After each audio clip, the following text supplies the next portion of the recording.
We have talked about Grundig many times on our channel and reviewed some of their devices, so those who follow us on a regular basis are surely familiar with the brand by now, even if they don't remember them from their glory days. A brand that has been around since 1945 and from which many innovations in the audio-video domain have originated, Grundig held a practically cult status among those who lived in the 80s, at least in Europe, and was a part of why Made in Germany was held in high regard. In the meantime, much has changed both in the industry as a whole and within the company itself. Grundig is now owned by the Turkish Arçelik Group, along with another well-known brand, Beko. Those who have been following the consumer electronics industry for a long time have certainly witnessed many attempts to revive legendary brands, often unsuccessfully. However, we can safely say that Grundig, through the advancement of its devices in recent years, has proven to be a positive example in this regard. The company was obviously aware that return to old glory does not happen overnight. They rolled up their sleeves and worked hard to get better each year, which is a commendable approach. Although they started with somewhat basic models, Grundig now offers a range of TVs in different classes and price ranges, with the higher class showing particularly interesting advancements. This time we got to test an OLED model and get familiar with practically the best of what this manufacturer currently offers. It is the Grundig OLED GH950, which is available in 55 and 65-inch versions. So let's see what it's all about. First, we have to say that the design of this model perhaps best illustrates the mentioned progress. The OLED GH950 makes a very good impression at first glance.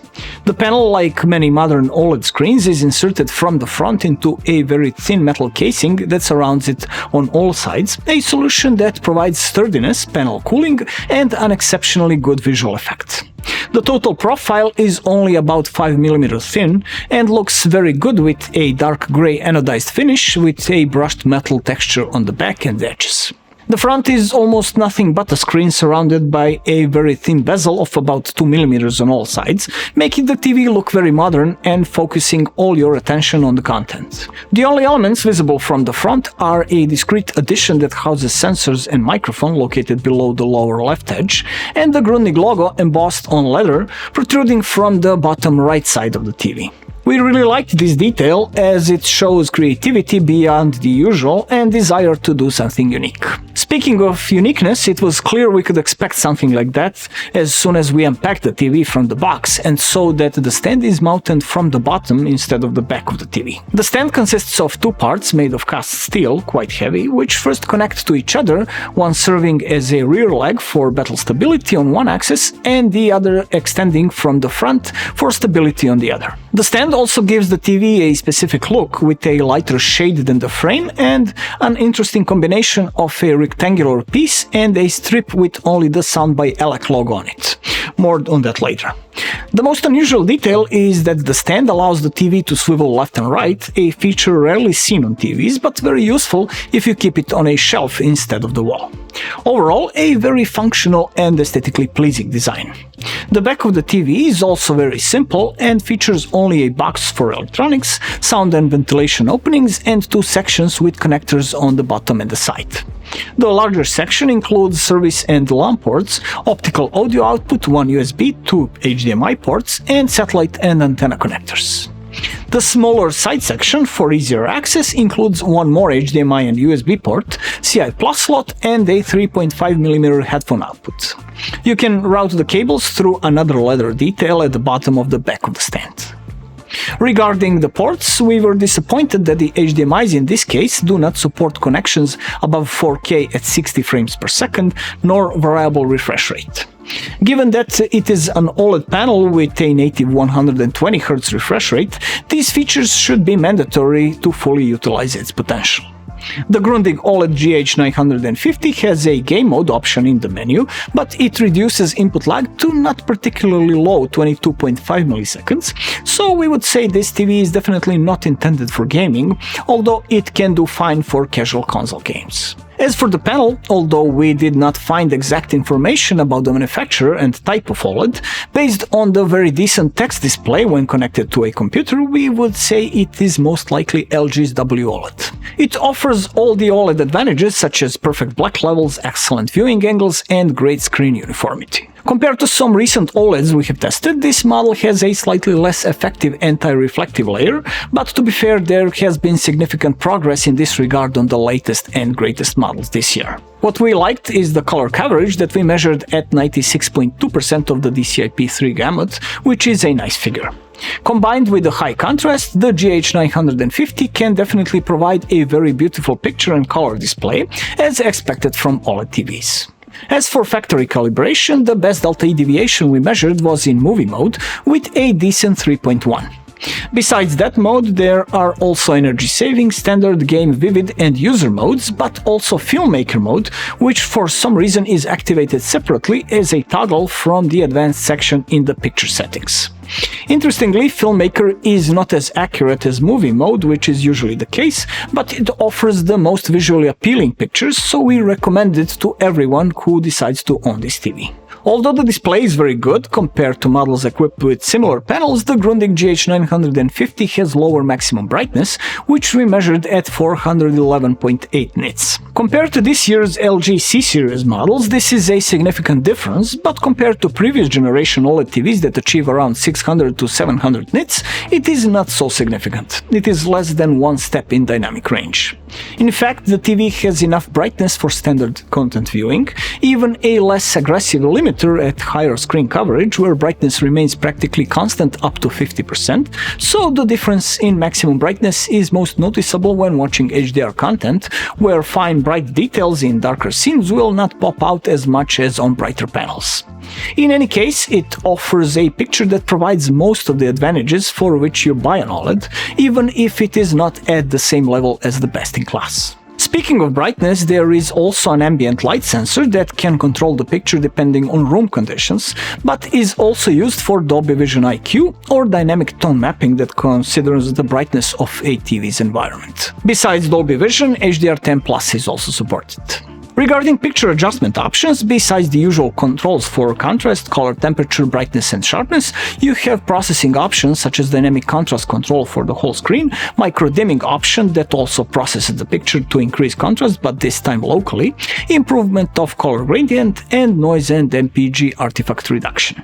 Except for the last two, which are necessary, the rest is not so important given the OLED panel, so some users might prefer to turn some options off. We recommend experimenting to see what suits your taste. Grundig, however, has implemented something that will significantly simplify picture adjustment, especially for less experienced users. Their picture customizer application does not require any prior knowledge, but instead the user will be guided through a series of choices related to various options, with 3 images illustrating the differences. All they need to do is choose what looks best to them. Very intuitive, so pretty much anyone can easily get the display set up to their taste. Another useful feature is MEMC, or Motion Estimation Motion Compensation, which works very well and enhances the viewing experience of content filmed at 24 frames per second. The adjustment is simplified with no sliders or advanced options, but rather only 3 levels of processing intensity, depending on how smooth you want everything to look. The good news is that even at the high setting there is no pronounced soap opera effect, so MEMC is quite decent with only a few typical artifacts at the edges of objects, which are no more pronounced than those seen on the recently tested Samsung S95D. Another big advantage of this model is the sound, which is very convincing and one of the best we've heard on a TV in recent times. Although it does not have an integrated soundbar or flashy features like visible speakers on the back, it is a simple stereo system with 2 × 15 watts of power. But the sound quality is excellent and leaves a very good impression. This approach aligns with what ELAC, another old German brand that produces audiophile devices since 1948, applies to its own products, and in this case has helped design the sound portion of this TV.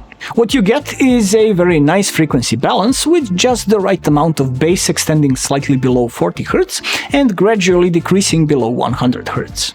Besides good sound on a hardware level, the OLED GH950 offers very good options for sound processing, adjustment and optimization. You get the full set of Dolby audio processing options, including Dolby Atmos sound virtualizer for enhancing the sound image and volume leveler for equalizing loudness of different content, along with numerous Dolby optimized modes. Additionally, there are standard modes that you can further adjust via sliders for bass and treble, as well as a 5-band equalizer in user mode. We particularly liked Grundig's Tone Master application, similar to the mentioned picture adjustment function, but for sound this time. It will first measure the room response using the remote's microphone at your sitting position, automatically optimize the sound for the optimal balance at your position, and then give you a chance to fine-tune the sound very easily, as the application guides you through the selection and you can click on what sounds best to you. Very intuitive and useful. Speaking of applications, the Grundig OLED GH950 comes with the Google TV platform, offering a wide selection of applications and games we are used to from this platform, practically the best you'll find on any TV. All important video and audio streaming services are available, along with many useful features including Google TV specialties like Kodi, and a solid selection of games including 3D titles.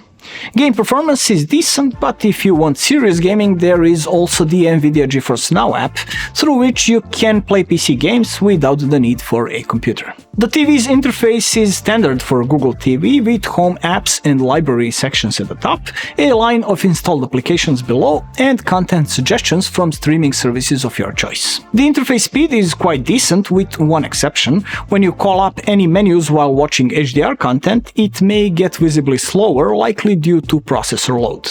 Speaking of hardware, it is a MediaTek platform with 2 GB of RAM and just over 8 GB of storage space. Controlling the TV is possible via mobile app, as well as the remote control we've seen on previous Grundig models. The remote is very handy with a boomerang shape and numerous buttons and shortcuts for all functions. Buttons are of very good quality with short travel and precise click.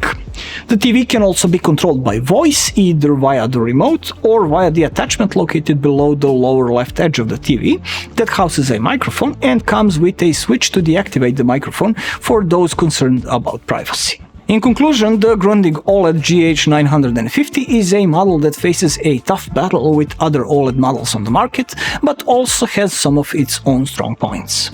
Primarily the excellent sound, Google TV platform, and a few very practical Grundig apps that will make adjustments easier for users.